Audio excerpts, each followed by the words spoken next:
very much, James.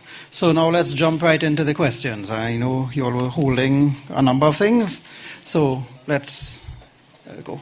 Good evening, Anthony Chady from WASA. I was, all the presentations were an eye-opener, especially one from TNTech, in which Engineer Shukla spoke about the 4-hour line pack, right, of gas supply. And I remember in 1993, when we had Storm Brett, right, a lot of the platforms on the outside were evacuated and shut down. And but we had some water on the system, and WASA really depends heavily on TNTech for power, especially our currently water treatment plant, which supplies 40% of the population with water, and a 75 million gallon plant. And I'm really interested to hear what sort of plan does TNTech have for WASA in terms of sustaining electricity supply, to especially some of our large plants, like current water treatment plant. Thank you, Engineer Chady, for that. The thing is, of course, critical loads would have to be sustained. We had the case in Grenelec for the hospitals and so on, and water, which is essential to life. Now, I don't know if all installation, there are two things. One is the line pack issue, but the other issue is to get the power to the facility, because that infrastructure could be damaged as well. So one has to have a situation analysis and then determine the best way forward. But obviously there's going to be priority in terms of what has to be restored or what has to be maintained. And that is where the national coordination effort comes in to adequately address those things.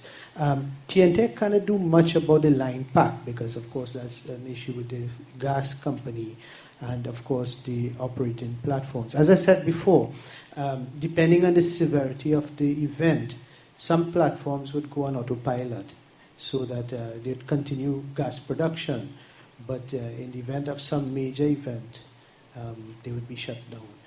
That 4 hour is the estimate we have now.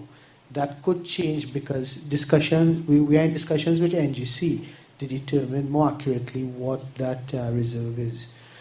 We have the plant in Tobago that could go on diesel. The problem is to get that power, it could generate more power than Tobago uses right now. But to get it to Trinidad and to Carnegie in particular will be nearly impossible because of the transmission. So that is something we'll have to look into at the national level. This is Chris Ray with CH2M Hill, Halcro. I've got a quick question for Mr. Williams and Mr. Shukla. Very quick for Mr. Williams. You mentioned a 120 mile an hour max wind design, I believe. Is that a gust speed or a sustained speed? Testing. 120 would be for sustained, okay. Just slightly higher for gust. Okay. And then the question for Mr. Shukla. You mentioned the underground versus overheads wire power structures. Have you done a reliability versus cost analysis? Not a detailed analysis, but we have some examples, actual projects where we were going underground in some cases and had to revert to overhead because of the cost. And this is facilities for the government. And what we found, in some cases, there's no choice. For example, Port of Spain, we have to go underground with the 132 infrastructure. But I'd like you to think of something. We have plans to bring in several 132 circuits into Port of Spain. Now, because of congestion, you see there are certain local factors that you've got to take into consideration. Because of congestion, you have to co-locate all those cables. So a single event could bring out all your circuits. So it's not good from a reliability or security standpoint. An alternative was to have some circuits underground and some circuits overhead. If, for some reason, and the location of that cable, the proposed route is along the waterfront, so it's right against the sea there. And any incident. Now, of course, it's the Gulf of Paria, so it's not as exposed as the Atlantic or other places. But if you do have an event, you could bring that cable out, and to restore that could take forever, as opposed to overhead line. Now, if you have a mix of an underground system and overhead, and even if the overhead is affected, you could restore the overhead supply and then deal with the underground later on. Like I said before, we don't expect many events to occur with underground cable with respect to hurricanes. But there are other effects. We have, especially in the south of Chaguanas, the civil engineers will tell you that the soil is expansive clay, and we are susceptible to a lot of landslides. And that could affect cable systems, especially the duct bank systems. We also have some human impact problems where people excavate cables. That is an issue we have in Trinidad to deal with. In fact, we have 66 underground cables in Port of Spain, and in the construction of the waterfront, those cables were damaged 3 times in construction. So there are issues, and in fact, one hasn't been repaired to date. So, there are issues there. But to say a detailed analysis, it came more out of project experience and, of course, costing. I'll give you an example. To build a 51 kilometer, 220 kV double circuit line was about 150 million TT dollars. If we had to do that with cable and duct bank, could be anywhere like 5.5 billion to a 3/4 billion TT dollars. Thank you very much. There you go. Okay. Did you encounter any industrial issues between employer and employees with Ivan? And if so, how did you treat with it?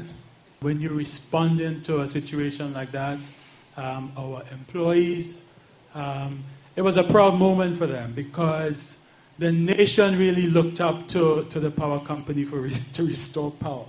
And I guess they had a sense of this is their time to shine. We did not have any such issues. What I would want us to be cautious of, to have some, I didn't mention it in the presentation, but it was there, to really specify some time in terms of maximum working hours for your employees, because there comes a point where it's just futile, right? So typically about 12 to 16 hours maximum. Do not go beyond that. Ian Telfer, CMAS. I have 2 questions, one for Grenlec and the other one for Mr. Shukla. Based on your experience with Ivan, could you tell us what was the comparative behavior of wood, steel, and pre-stressed concrete pools? And for Mr. Shukla, can you give us an idea of what measures TNTech has in place in terms of spares for replacement of poles and transformers, if any studies have been done or any numbers have been put forward to quantify the expected losses in an event, whether it be hurricanes, earthquakes, or landslides? The question on poles, I think you said concrete, and was it metal poles, metal as well? And wood. We have not done any studies to compare any of those. Traditionally, we have used wood, and that's simply because of the voltages that we're at. I mean, our transmission lines is 33 kV. So even to consider metal lattice structures and basically the cost was one of the issues. And again, some of the decisions that are made are not necessarily engineering decisions. It's down to the finances. Yeah. Okay, one last question. I think Sorry, you were responding. Sorry. Yeah, the question with respect to spares, yes, we do have emergency spares in stock for the regular materials, the overhead line materials, and transformers like pole mounted and so on. The station transformers or the transmission transformers we don't have in stock. That's not an item you keep in stock because it deteriorates if it's not in service. However, our design is single contingency. So generally we have 2 units servicing the same load. And the chance of 2 units being, for example, Westmoreland yesterday, we lost 1 transformer. The station shut down, but we restored supply, and there's another transformer there. So, the likelihood of two components going down at the same time, but it's not practice to keep large transmission transformers there in stores because they deteriorate. They have to be in service. Thanks. It's Billy Alawalia from CH2M Hill again. Could you please explain, all three of you, if you use telemetry to be able to locate faults, and in disaster events, what happens to that telemetry? For location, we used, overhead lines, we have we have fiber optic, this is unit protection, so it's current differential systems, and we could locate faults based on that. Distance protection also, it's very old technology, but the current differential in the fiber optic system is more recent. With respect to cable faults, we do have pulsing, and we use the speed of light and time and all of that to determine the fault. So it's done. But we have inaccuracies. It takes long to locate the cable faults. The overhead line faults are much quicker. The cable faults take longer for a number of other reasons. We have spurious signals and so on. But we do have some of that. Yeah, thanks. For us, it's primarily an overhead system similar to TNTech for fault detection. However, we have mapped essentially fault currents. So based on the fault current, we get a sense as to where the fault emanates.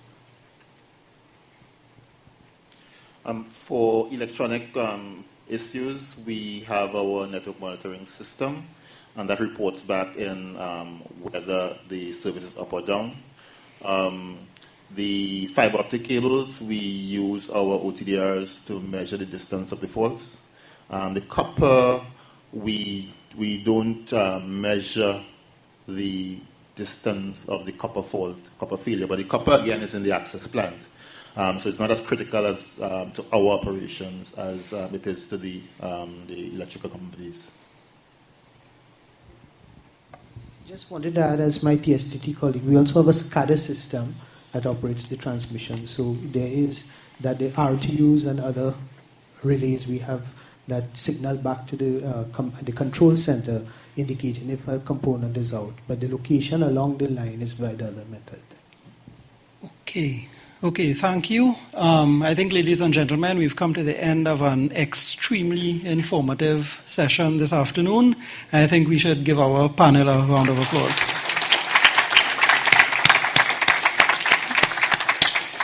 Okay, I'll now hand you over to Engineer Dookie.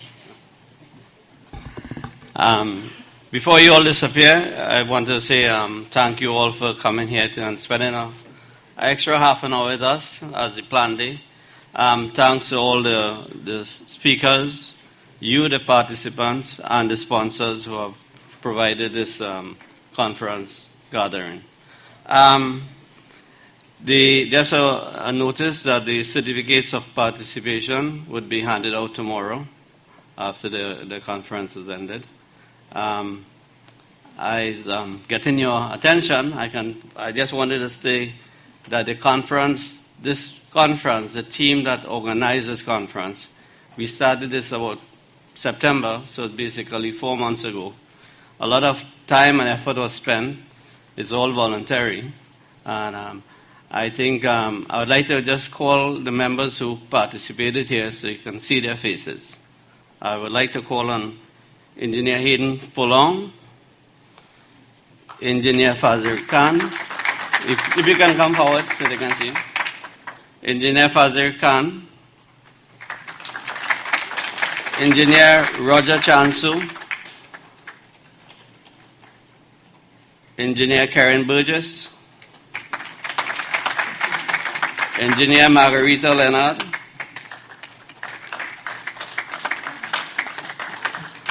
is Roger here? Okay. And there's a special person we would like her to be, at least she's wrong, right? The event manager, Engineer Fiola Bostic. She has been in the side. I think most of you probably would have interacted with us at some time during the conference. And we must add Engineer Neil Dookie, who is the spearhead of the title that we have here this afternoon, and he has been instrumental in putting everything together along with us. So, Engineer Neil Dookie.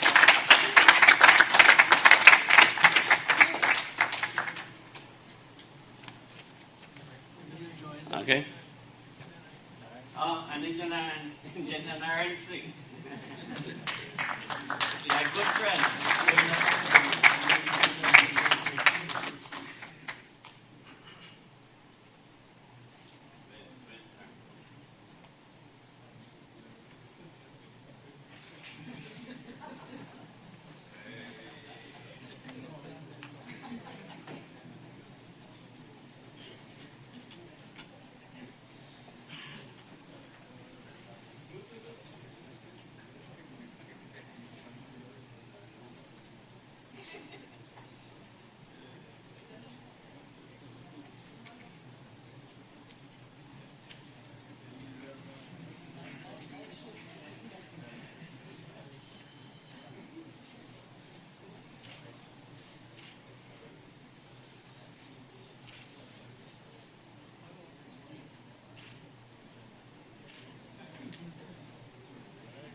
I'd like to invite